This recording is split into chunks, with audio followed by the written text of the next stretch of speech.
Creator की अभिव्यक्ति। ओम श्री गुरु सत्ताय नमः। जागो शक्ति स्वरूपा नारी, तुम हो दिव्य क्रांति चिनगारी। देवी स्वरूपा माताओं बहनों, प्यारी बेटियों, आप सभी को सादर प्रणाम। या देवी सर्वभूतेषु मातृरूपेण संस्था, नमस्तस्यै नमस्तस्यै नमस्तस्यै नमो नमः। नारी की विशिष्ट भाव संवेदना से ही अभिभूत होकर भारतीय संस्कृति ने उसे जगन माता के गरिमामय पद पर अधिष्ठित कर उसे बार बार नमन किया है। युग ऋषि का युग परिवर्तन संदेश यूट्यूब चैनल के सभी आत्मीय दर्शकों का स्वागत है, अभिनंदन है, क्योंकि आप सब इस युग के युग व्यास, युगावतार, युग दृष्टा, युग ऋषि, वेद मूर्ति, तपोनिष्ठ पंडित राम शर्मा आचार्य जी की अमृतवाणी सुनते हैं और उस पर मनन चिंतन करके अपने जीवन में उतार कर अपने को मानव से महामानव बनाते हैं। मनुष्य जन्म तो सहज होता है, पर मनुष्यता कठिन प्रयत्नों द्वारा प्राप्त करनी पड़ती है। ये दिव्य अमृतमय संदेश आप सुनते हैं युग निर्माण योजना और युग परिवर्तन के उद्घोषक युग ऋषि पंडित राम शर्मा आचार्य जी का। इसी क्रम में देवियों, आज एक नई श्रृंखला शुभारंभ करने की प्रेरणा युग ऋषि ने दी है। तो आइए शुरू करते हैं। नारी जागरण की दिशाधारा नामक प्रकरण से आज का वीडियो संदेश। विषय है नारी श्रृंगारिकता नहीं पवित्रता है। नारी श्रृंगारिकता नहीं पवित्रता है। नारी का असली श्रृंगार सादा जीवन, उच्च विचार। ये संदेश नारी की गौरव गरिमा का बोध कराने वाला है। इसे सुने और मनन चिंतन कर आचरण में उतार कर जीवन को धन्य बनाएं। विज्ञापनों की अश्लीलता, मात्र सत्ता का अपमान। आधार में लटके हुए नक्षत्रों में चुंबकीय गुरुत्वाकर्षण काम नहीं कर रहा होता तो सृष्टि न जाने कब परस्पर टकराकर नष्ट भ्रष्ट हो गई होती है। ठीक वैसा ही चुंबकत्व नारी के सौंदर्य में होता है, जो मनुष्य की कोमल भावनाओं को क्रियाशील रखता है। सामाजिक जीवन में जो कुछ भी व्यवस्था स्थिर है, वो उसी संवेदना का परिणाम है।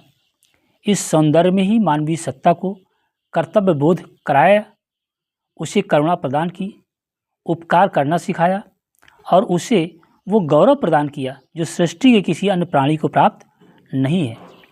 इसीलिए कहा गया है कि परमात्मा की सर्वश्रेष्ठ कृति है नारी। युग ऋषि ने कहा है कि परमात्मा की सर्वश्रेष्ठ कृति है नारी। अपने इस रूप में सौंदर्य उपासना की वस्तु है, उपेक्षा और अवज्ञा की नहीं। वो जीवन का ईश्वरीय तत्व है। उसके प्रति पवित्र दृष्टि की, निष्कलुष आचरण की उपेक्षा रहती है, अनादर और अपमान की नहीं। भगवान की मूर्ति सुसज्जित उपासना गृह में पूजित और प्रतिष्ठित रखी जाती है। उसे दर दर, गली गली, मारा मारा फिरने दिया जाए तो अनिष्ट क्या होगा?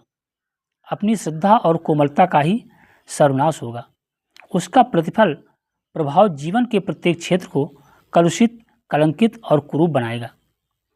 मित्रों, आज के सामाजिक जीवन में जो अवांछनीयताएं, चरित्रहीनता, संदेह दृष्टि और सद्व्यवहार का अभाव मनुष्य जात को बुरी तरह से पीड़ित किए हुए है, उसका एक बड़ा कारण सौंदर्य बोध नारी के प्रति उपरोक्त उपेक्षा और कुदृष्टि का ही परिणाम है। जिस नारी को भारतीय संस्कृति ने शक्ति, सरस्वती और लक्ष्मी के सम्मानित सुपूजित रूप में प्रतिष्ठित किया, जिसे माँ और गृहलक्ष्मी कहकर संबोधित किया, आज उसे ही नंगा कर चौराहों पर खड़ा किया जा रहा है। इससे बढ़कर लज्जाजनक बात और क्या हो सकती है? जिसने नहला धुलाकर अपने संवेदनशील संस्कारों से अवसिंचित कर, अपने रस, रक्त और प्राणों से पोषण प्रदान कर मनुष्य को मनुष्य कहलाने योग्य बनाया, उसी माँ को पुरुष निर्वसन करे, ये उसके लिए धिक्कार की बात है। देवियों, सौंदर्य को स्तरहीन आकर्षण का आधार बनाकर आज नारी को जिस तरह विज्ञापनों में घसीट लिया गया है, उसे देखकर मानवीय गुस्सा तक सकुचा रही है। जो अवयव सृष्टि के आधार हैं, जो प्रकृति ने मानवीय सत्ता के पोषण के लिए विनिर्मित किए हैं, जिन्हें मात्र सत्ता ढक कर रखती आई है, उन्हें आवरण विहीन करने से मनुष्य के हाथ विषैले सर्प ही नजर आ सकते हैं। ये घिनौना कृत्य भी वे ही कर रहे हैं जो अपने आप को सरस्वती पुत्र और कलाकार कहते हैं। धन के लालच में लज्जा को विज्ञापित करने की इस कला से तो अच्छा था मनुष्य कलाहीन बना रहता। किसान की तरह मोटा खोटा खा पी कर साधारण जिंदगी संतोषपूर्वक बिता लेने की सरलता और सादगी सराहनीय है, पर प्रगति और कलाकारिता के नाम पर देव तत्व को पतित करने की प्रवृत्ति तो जितनी धिक्कारी जाए उतनी ही कम है। देवियों, आधुनिकता के नाम पर क्या नारी और क्या उसका सौंदर्य ही विज्ञापनों की वस्तु रह गया है? जो सिनेमा का विज्ञापनों से लेकर कैलेंडर, साबुन, दंत मंजन और बीड़ी मास्टरों तक में नारी को ही चित्रित किया जाता है। लॉटरी के विज्ञापनों से लेकर शराब की बोतलों तक में उसी की छप प्रदर्शित की जाती है। बाजार की हर वस्तु की बिक्री का ठेका मानो नारी के सौंदर्य ने ही ले लिया है, अथवा नारी का सौंदर्य इतना हेय है इसे सार्वजनिक शौचालयों तक में चिपकाने में किसी को कोई आपत्ति नहीं है। सार्वभौम छवि न लगाकर किसी विज्ञापन में व्यक्ति विशेष की सहधर्मिणी का चित्र लगा दिया जाता और तब उससे पूछा जाता कि तुम्हें कैसा लगता है, तो संभवतः वो व्यक्ति लज्जा से सिर ऊपर न उठा पाता। किंतु ये मनुष्य कितना अविवेकी है कि इतना भी नहीं सोचता कि छवि किस स्त्री की है। मुख्य बात दर्शन और दृष्टिकोण में दूषण की है। यदि सार्वजनिक जीवन में ये दृष्टि दोष आता है तो उससे संबंधी धर्मपत्नी, बहन, बेटी कोई भी अपवित्र हुए बिना न रहेगी। पर मनुष्य लगता है इस दूरदर्शिता के पीछे लठ लेकर पिल पड़ा है, तभी तो अपनी आँखों से नारी की ये गंदी विज्ञापनबाजी देखता रहता है, किंतु उसमें असहयोग और विद्रोह की भावना तक ही नहीं भड़कती। यदि हम संघर्ष नहीं कर सकते, विज्ञापनों में नारी को चित्रित करने, उसकी भाव भंगिमाएँ दर्शाने से निर्माताओं को रोक नहीं सकते, लड़ नहीं सकते, तो इस कुकृत्य के प्रति सार्वजनिक आक्रोश व्यक्त करने के लिए उसकी होली तो जला ही सकते हैं। इतना भी नहीं कर सकते तो जिन वस्तुओं में नारी को विज्ञापन में घसीटा गया है उनका बहिष्कार तो कर ही सकते हैं। चलो अश्लील चित्रों की हमें होली जलाना है, गिराई जा रही नारीत्व की गरिमा बचाना है, निभाई भूमिका दुशासनों की चित्रकारों ने, इन्हें धनाढ्य दुर्योधन घसीटे दुष्प्रचारों में। चलो अश्लील चित्रों की हमें होली जलाना है, गिराई जा रही नारीत्व की गरिमा बचाना है। अनावृत हो न पाई द्रौपदी तब कृष्ण के बल पर, अनावृत कर रहे उसको प्रगति के नाम पर छल कर। हमें दुशासनों को कृष्ण की क्षमता दिखाना है, हमें दुशासनों को कृष्ण की क्षमता दिखाना है। चलो अश्लील चित्रों की हमें होली जलाना है, गिराई जा रही नारीत्व की गरिमा बचाना है। फिल्म व्यवसायियों ने कर दिया गुमराह नारी को, दिखाई मॉडलिंग द्वारा पतन की राह नारी को। सिनेमा घर दीवारों पर लगाए पोस्टर नंगे, और विज्ञापनों में नारियों के पोज बेढंगे। हमें उत्तेजना भड़काऊ चित्रों को हटाना है, उतरवाएं चलो अश्लील चित्रों को घरों में जा। बिगड़ते देख कर बच्चे सभी को तथ्य ये समझा, मुफ्त में मिल रहा हो विष उसे तब भी नहीं खाते। मुफ्त अश्लील कैलेंडर मिले क्यों घरों में लाते हैं। न घर को वैश्यालय नग्न चित्रों से बनाना है, नई पीढ़ी अगर कामुक हुई तो पतन निश्चित है। नई पीढ़ी अगर कामुक हुई तो पतन निश्चित है। यही षड्यंत्र है दुःशासनों से मिल विदेशों का। यही षड्यंत्र है दुःशासनों से मिल विदेशों का। चलाया जा रहा दुष्चक्र ये पूंजी निवेशकों का।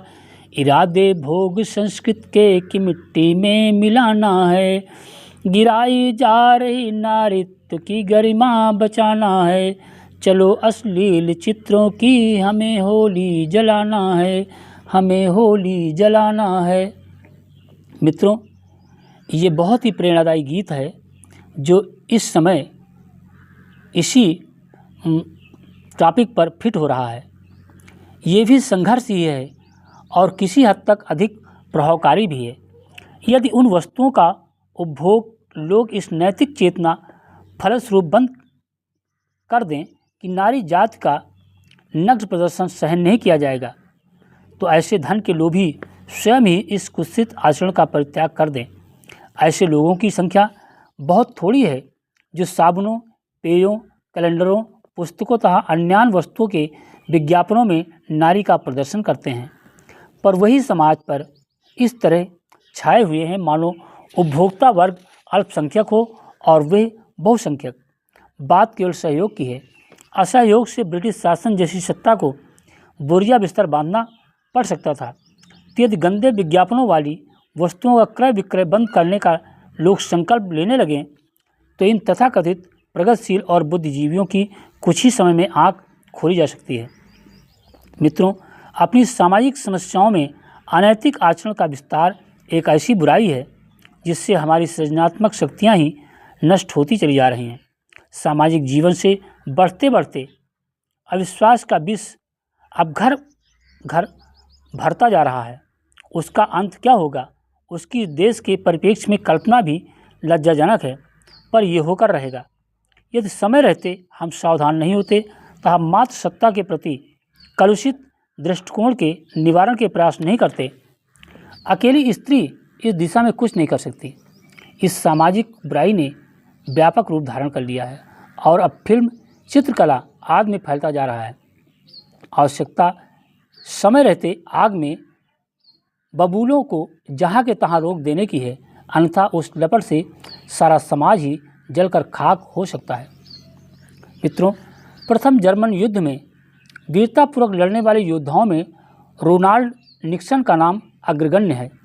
वे वायुसेना में एक उच्च अधिकारी थे। युद्ध भी भीषण नरसंहार, मारकाट, आगजनी और शमशान के दृश्य तो जगह जगह बनते ही हैं और उन सब के बीच रहना पड़ता है। अपनी उन्मादपूर्ण मनोदशा के कारण सैनिक और सेनाधिकारियों पर उस समय तो कोई प्रभाव नहीं पड़ता, पर जब वो उन्माद उतर जाता तो युद्ध की विभीषणा स्मृतियों के कौन कर व्यक्ति को विचलित किए डालती और बहुत रातों तक वो चैन से नहीं सो पाता। अब तक लड़े गए युद्धों में विश्व युद्ध सबसे अधिक संघार लीला का केंद्र रहा है और रोनाल्ड की चैन और शांति खो गई। बिस्तर पर लेटते ही वे दृश्य घूम कर आने लगे और उनको दहलाने लगे।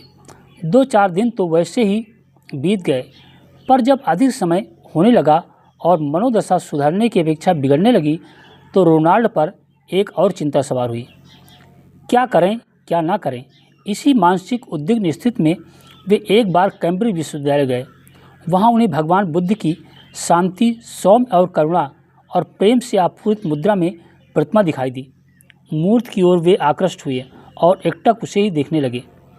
देखते देखते उन्हें ऐसा लगा मानो उस मूर्ति से शक्ति और करुणा की धाराएं निकल कर मन तथा हृदय को शीतलता प्रदान कर रही हों।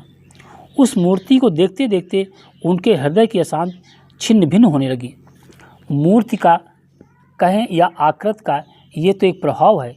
इसी प्रभाव के संबंध में बताते हुए अमेरिका के प्रसिद्ध लेखक डेल कार्नेगी ने लिखा है, जब जब सांसारिक चिंताएं और कठिनाइयां मुझे घेर लेती हैं और मैं परेशान उठता हूं, तब तब मैं महामानव लिंकन के शांत चित्त पर अपना ध्यान केंद्रित कर देता हूं। लिंकन की इस मुद्रा के चित्र को देखते देखते मुझे नया उत्साह, नई प्रेरणाएं और नया साहस मिलने लगता है और मैं संतुलित होकर पुनः कर्तव्य पथ पर अग्रसर होता हूँ। मित्रों, चित्रों का प्रभाव मनुष्य मन पर अनिवार्य रूप से पड़ता है और वो असाधारण भी होता है। ध्यान से देखने पर प्रभाव और भी गहन होता है। अच्छे और प्रेरणादायक चित्र ध्यानपूर्वक देखने से अपना प्रभाव इतना उत्पन्न करते हैं जो निम्न कोटि के चित्र अपना प्रभाव छोड़ने से क्यों चूकते होंगे। पत्र पत्रिकाओं और सार्वजनिक स्थानों में विज्ञापन चित्र लगाए जाते हैं। अधिकांश चित्रों में विज्ञापित वस्तु के साथ लड़कियों युवतियों के चित्र भी विचित्र मुद्रा में छपे या बने होते हैं। अशोभनीय और अश्लील रूप में चित्रित स्त्री आकृतियों का क्या प्रभाव देखने वालों पर पड़ता होगा, कुछ कहना मुश्किल है। और आश्चर्य की बात तो यह है कि जिस विषय में माता पिता अपने बच्चों के सामने अधिक चर्चा करना भी पसंद नहीं करते, जब ऐसे चित्रों को अपने बच्चों के साथ देखते होंगे और बच्चे उस चित्र के संबंध में अपने माता पिता से पूछते होंगे तो माता पिता कैसा उत्तर देते होंगे। युवक युवतियों और वृद्ध व्यक्तियों पर अशोभनीय चित्रों का उतना प्रभाव बुरा नहीं होता है जितना कि बच्चों पर किसी भी वस्तु का प्रभाव तुरंत पड़ता है। कारण है कि वे सुकुमार होने के साथ जिज्ञास और असावधान भी होते हैं। ये बात नहीं है कि युवकों और वृद्धों में बच्चों की सी जिज्ञासा और उत्सुकता न होने के कारण वे कोई प्रभाव नहीं ग्रहण करते। वस्तुतः मनुष्य का मन सहज अधोगामी होता है, पर बच्चों के मन मस्तिष्क के साथ में वे विशेष परिस्थितियां भी जुड़ी होती हैं। फलस्वरूप उनके संस्कार, चरित्र, दिशाएं विशेष रूप से प्रभावित होती हैं। सरेआम सार्वजनिक स्थानों के साथ साथ जब ऐसे विज्ञापन, कैलेंडर और रंगीन चित्रों के साथ घरों में भी प्रवेश कर जाते हैं तो फिर 24 घंटे पड़ने वाली उनकी छाया और प्रेरणा घर के सदस्यों के चारित्रिक संस्कारों पर अपना प्रभाव न छोड़े, ये कैसे हो सकता है। देवियों, ऐसे विज्ञापित चित्रों को विषय शक्ति की निःशुल्क और अनिवार्य शिक्षा बताते हुए संत विनोबा भावे ने कहा है, मैंने शहरों की दीवारों पर ऐसे भद्दे, घृणित और विभत्स चित्र देखे हैं जिन्हें स्मरण आते ही आंखों में आंसू आ जाते हैं। माता पिता इन चित्रों को कैसे सहन करते हैं। ये पोस्टर रास्ते में होते हैं और हर एक की आंखों पर आक्रमण करते हैं। शहरों में नागरिकों, बहनों को शर्मिंदा होना पड़ता है, निगाहें नीचे कर लेनी होती होंगी। आम रास्ते पर चलने वाले नागरिकों की आंखों पर हमला करने का किसी को क्या हक है। विनोबा जी का ये प्रश्न अपने आप में एक सच्चाई है। अधिकांश लोग ना तो इस प्रश्न की आवश्यकता अनुभव करते हैं और ना ही इस संदर्भ में सोचना आवश्यक समझते हैं। देवियों, चित्रों की उपयोगिता और महत्व के संबंध में ये भी स्मरणीय है कि छोटे बच्चों को अक्षर ज्ञान कराने के लिए चित्रों वाली पुस्तकों का उपयोग कराया जाता है। उन्हें पढ़ाने के लिए प्रयोग किया जाता है। महापुरुषों के जीवन कृतित्व का ज्ञान कराने के लिए उल्लेखनीय घटनाओं को चित्रांकित भी किया जाता है। कहने का अर्थ यह है कि अक्षरों और शब्दों की अपेक्षा चित्र मनुष्य के चित्त तक अधिक सरलता से पहुंचते हैं। मनोरंजन में भी साहित्य और कथानक की अपेक्षा सिनेमा और नाटक पसंद करने वालों की संख्या अधिक है। विज्ञापनों और अशोभनीय चित्रों के माध्यम से जो बातें जनता में जितनी अधिक व्यापक रूप से पहुंचती हैं, उससे कहीं कम ही साहित्य द्वारा पहुंचती हैं। अर्थात एक ओर उपयोगी साहित्य रखा जाए और दूसरी ओर चित्र, तो साहित्य की अपेक्षा चित्र की ज़्यादा प्रभावोत्पादक होते हैं। और जब विज्ञापन चित्रों द्वारा वस्तुओं को लोकप्रिय बनाने की व्यवस्था जुटाई जाती है और यदि अशोभनीय चित्रों का प्रयोग किया गया तो सुधारवाद और चित्र निर्माण परक साहित्यिक प्रयासों की प्रभाव क्षमता बड़ी सीमा तक अवरुद्ध हो जाती है। मित्रों, अशोभनीय और अश्लील चित्र किन्हें कहा जाए। इंदौर में एक बार जागरूक महिलाओं के अश्लील पोस्टरों का प्रतिरोध किया तो पूछा गया कि अशोभनीय पोस्टर किन्हें कहा जाए, तो उत्तर था जिन पोस्टरों को माता पिता अपने बच्चों के साथ नहीं देख सकते। ये व्याख्या एक सीमा तक ठीक है, पर विकारों को भड़काने वाले प्रत्येक चित्र को इसी कोट में रखना होगा। अश्लील पोस्टरों के संबंध में विज्ञापन चित्रों के माध्यम से मिलने वाली कुत्सित प्रेरणाओं और होने वाली हानियों के संबंध में बताते हुए संत विनोबा ने कहा है, भारत में स्त्रियों को महिला कहा जाता है। इतना उन्नत शब्द संसार की किसी भी भाषा में नहीं मिलता है, परंतु स्त्री का इतना गौरव होते हुए भी आज लोग स्त्री की तरफ कामनी भाव से देखते हैं। अशोभनीय चित्रों, विज्ञापनों में स्त्रियों की भद्दी मुद्राओं का उपयोग गंदे सिनेमा आदि प्रचार के साधनों द्वारा स्वार्थी तत्व मातृशक्ति पर खुलेआम प्रहार करता है और हम सब उसे सहन करते हैं। मैं नहीं मानता कि इससे प्रगति की कोई राह खुलेगी। वस्तुतः जब शील ऊंचा उठता है तो देश आगे बढ़ता है। अतः हमें शील और मातृत्व पर होने वाले इस आक्रमण को रोकने के लिए यथाशक्ति प्रयत्न करना चाहिए। मित्रों, अश्लील पोस्टर और गंदे चित्र जहाँ भी दिखाई दें उन्हें हटाना और घर में ऐसे चित्रों को कोई स्थान न देना मातृशक्ति की पुनर्प्रतिष्ठा की दिशा में एक प्रशंसनीय और प्रभावशाली प्रयास हो सकता है। ऐसे चित्रों की जब उपेक्षा की जाने लगी तो उन्हें प्रसारित करने वाले लोग भी स्वतः ही निरुत्साहित हो जाएंगे। अश्लील चित्रों और पोस्टरों को स्वयं के अस्तित्व पर, परिवार पर और समाज पर लगी कालिक मानकर उसे साफ करने के लिए हर उचित प्रयास किया जाना ही चाहिए। मनुष्य को शारीरिक, नैतिक सब दृष्टियों से पतित बनाकर अपमानित और लांछित कराने का जितना बड़ा कारण अश्लीलता है, उतना शायद ही कोई दूसरा होगा। ये प्रकट में बड़ा मनमोहक दिखता है और कुछ लोग इस पर सभ्यता का रोगन चढ़ाकर इसे निर्दोष प्रकट करने की चेष्टा भी करते हैं, पर यह भी अपना घातक प्रभाव डालता रहता है और एक दिन अकस्मात मनुष्य को घोर कलंकित कर देता है। इस समाज में चरित्रहीनता, कामुकता, विलासता, व्याभिचार जैसे दुर्गुणों की वृद्धि करता है और मानसिक बल तथा आत्मिक पवित्रता को नष्ट करके मनुष्य को वासनाओं का एक तुच्छ कीड़ा बना देता है। इससे उच्च भावों का लोप होने लगता है और किसी भी तरह इंद्रियजन्य विषयों की पूर्ति होना ही सबसे बड़ी चीज़ प्रतीत होने लगती है। ऐसे व्यक्ति चाहे प्रकट में सभ्य, शिष्ट और मधुरभाषी जान पड़ें, पर उनका हृदय बड़ा अस्वच्छ और स्वार्थी होता है और उनकी मीठी तथा चिकनी चुपड़ी बातों का उद्देश्य अन्य लोगों को अपने फंदे में फंसाना ही होता है। देवियों, ये अश्लीलता का दुर्गुण जिन जिन बातों में फैलता है और बढ़ता जाता है, उसमें आजकल सबसे प्रधान सिनेमा है और उसके साथ गंदे चित्र और गंदी पुस्तकें भी इस दुष्प्रवृत्ति को प्रेरणा देने में सहायक बन जाती हैं। कुछ ओछे और अशिष्ट व्यक्तियों को अश्लील गालियाँ देने की आदत भी पड़ जाती है, जिसे सुनकर आप लोगों को लज्जा का अनुभव होता है। गाने, नाचने का शौक, विलासिता की चर्चा सुनते रहने से भी चित्त में विकार पैदा होते हैं और अश्लीलता के भावों को प्रोत्साहन मिलता है। सिनेमा एक ऐसा प्रभावशाली साधन है कि यदि उसका सदुपयोग लोक शिक्षण के लिए किया जाए तो स्त्री पुरुष की मनोवृत्तियों को सद्गुणी और सदाचार की तरफ मोड़ने का कार्य बड़ी सफलतापूर्वक किया जा सकता है। रूस ने शिक्षा प्रसार का कार्यक्रम शीघ्र पूरा करने के लिए सिनेमा का ही सहारा लिया था और कुछ ही वर्षों में अपने देश से निरक्षरता का चिन्ह मिटा दिया था। इसी प्रकार देश पर कोई संकट आने पर सिनेमा द्वारा लोगों में सेवा, सहयोग और देशभक्ति के भावों को उत्तेजित करने में बहुत कुछ सहायता और साधन प्राप्त किए जा सकते हैं। पर हमारे देश में इस प्रकार के लाभों के स्थान पर इसका दुरुपयोग ही देखने में आ रहा है।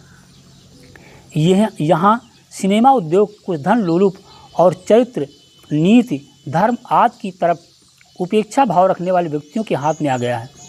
उन्होंने लोगों की हीन वृत्तियों को भड़काकर अपना स्वार्थ सिद्ध करने को ही मुख्य उद्देश्य बना दिया है। इससे लोगों का बड़ा ही तेजी से पतन होता है और विशेष रूप से लड़कों और युवकों में तरह तरह के दोष घर करते चले जा रहे हैं।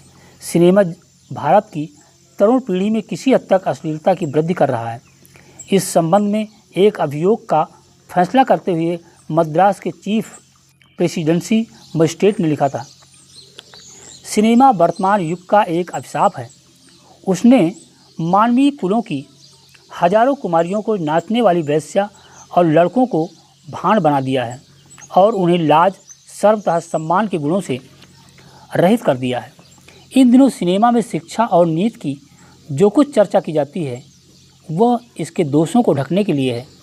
उनका लक्ष्य तो केवल धन कमाना है। कुछ खेल धार्मिक कथानकों पर बनाए जाते हैं और कुछ का उद्देश्य नैतिक आदर्शों की स्थापना करना बतलाया जाता है, पर वे भी अभिनय को आकर्षक बनाने के लिए बिगाड़ दिए जाते हैं। सिनेमा संचालक जानते हैं कि जब तक सुंदर अभिनेत्रियों के हाव भाव और उत्तेजक गाने नहीं होंगे तब तक साधारण दर्शक फिल्म देखने को न टूटेंगे।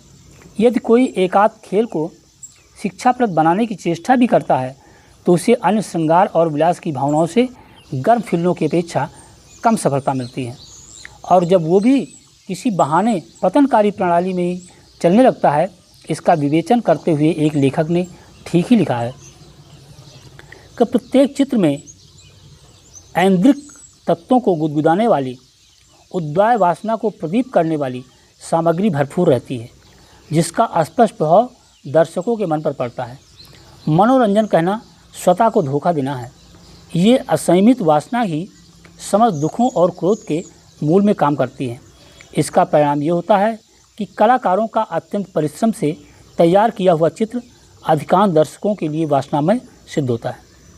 जनता इतनी तो समझदार दूरदर्शी होती नहीं कि चित्र का सार भाव ग्रहण करे और निरर्थकों को छोड़ दे। उसे तो जहाँ उत्तेजक और भड़कीले चित्र दिखाई दिए उन पर लट्टू हो जाती है। अच्छे पढ़े लिखे लोगों का यही हाल है। कथाकार का सार परिणाम दर्शकों की वासना उद्दीपित करने का एक खिलवाड़ मात्र बन जाता है। सिनेमा ने केवल टिकट खरीदकर सिनेमा हॉल के भीतर जाने वाले दर्शकों का ही पतन नहीं किया, वरन समस्त देश के वातावरण को गंदा और विषाक्त बना दिया है। आज प्रत्येक शहर की मुख्य सड़कों पर अभिनेत्रियों और अभिनेताओं के अश्लीलतापूर्वक भावभंगिमा वाले बड़े बड़े पोस्टर चिपके दिखाई देते हैं। वे भी लोगों में दूषित मनोविकार उत्पन्न करने के साधन बनते हैं। गली गली में बड़े लड़के ही नहीं, छोटे छोटे बच्चे भी सिनेमा के गंदे गाने बड़ी लय और अदा से गाते फिरते हैं। स्त्रियों ने प्राचीन गृहस्थी की बातों से संबंधित गीतों को छोड़ सिनेमा की तर्ज पर बने निकृष्ट गीतों को अपना लिया। विवाह, शादियों और साधारण उत्सवों में सिनेमा के प्रसिद्ध श्रृंगार रसपूर्ण गानों को धड़क्के के साथ प्रचार और प्रसार किया जाता है। इस प्रकार सर्वसाधारण में अश्लीलता की वृद्धि होती है और नैतिक भावों का पतन हो रहा है। इससे इस समय समस्त देश सिनेमा के दूषित संगीत से गूंज रहा है और लोक हितैषी मनीषी इस भयंकर बाढ़ को देखकर ठगे से खड़े हैं। परिस्थिति को देखकर भूदान यज्ञ के संचालक विनोबा भावे ने कुछ वर्ष पूर्व कहा था, मुझे ऐसा मालूम हुआ कि करीब 20 लाख लोग हर शाम सिनेमा देखते हैं। मुझे पता नहीं ये अंदाज किस प्रकार लगाया गया, लेकिन अगर ये सही है तो स्पष्ट है कि हिंदुस्तान के तरुणों की मनोवृत्ति पर उसका देशव्यापी परिणाम होता है। मैंने हिसाब लगाया कि मैं 1 साल से घूम रहा हूँ, रोज़ाना व्याख्यान देता हूँ, इसके अलावा चर्चाएं भी होती थी, तो भी शायद ही 20 लाख लोगों के कानों में मेरा संदेश पहुँच पाया हो। अगर किसी प्रचार मेरे इतने परिश्रम से 1 साल में हुआ, उतना तो हर रोज़ शाम को इस प्रकार होता रहता, तो वो कोई मामूली बात नहीं है, पर ध्यान देना जरूर हो जाता है। चर्चा में मैंने सुना है कि सिनेमा नियंत्रण के विरुद्ध ये विचार प्रकट किया जाता है कि उससे हमारे विचार स्वातंत्र्य पर आक्रमण होता है। ये सोचने का ढंग बिल्कुल गलत है। विचार प्रकाशन के स्वातंत्र्य पर आक्रमण भी तब माना जा सकता है जब एक विचार या पंथ वाले दूसरे विचार या पंथ वाले के मंतव्यों को दबाएं, लेकिन सर्वसामान्य शील संवर्धन और तरुणों के पुरुषार्थ के हित में सोचा जाए तो इसकी स्वातंत्र्य में बाधा पहुंचाने वाला मानना गलत होगा। यदि कोई आदमी खुलेआम हिंसा, व्यभिचार, शराबखोरी का प्रचार करना चाहे तो क्या हम उस पर डाले हुए नियंत्रण को विचार प्रकाशन के स्वातंत्र्य पर आक्रमण मानेंगे? अगर हम ऐसे नियंत्रणों को न मानेंगे तो हमारी आज़ादी बर्बादी या पर्यायवाची शब्द बन जाएगी। मित्रों, सिनेमा द्वारा होने वाले धन नाश के संबंध में मद्रास के भूतपूर्व मुख्यमंत्री का ये कथन भी ध्यान देने योग्य है। सिनेमा निर्माता गरीबों की कठिनाई का शोषण कर रहे हैं।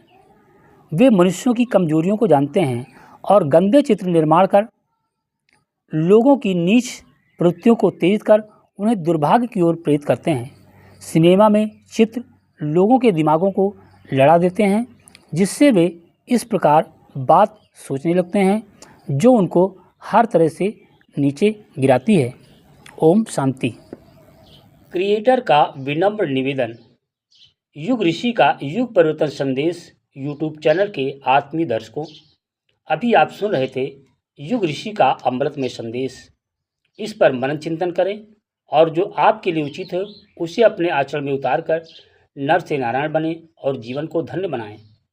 अपने इष्ट मित्रों तक इस संदेश को ज़्यादा ज़्यादा शेयर संप्रेषित जरूर करें, ताकि मानव में देवत्व का उदय होकर धरती पर स्वर्ग का अवतरण हो। यही युग निर्माण योजना और विचार क्रांति अभियान का उद्देश्य है। मनुज देवता बने बने यह धरती स्वर्ग समान, यही संकल्प हमारा है, यही संकल्प हमारा है।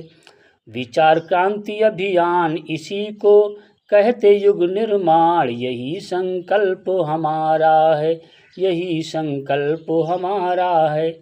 धन्यवाद मित्रों।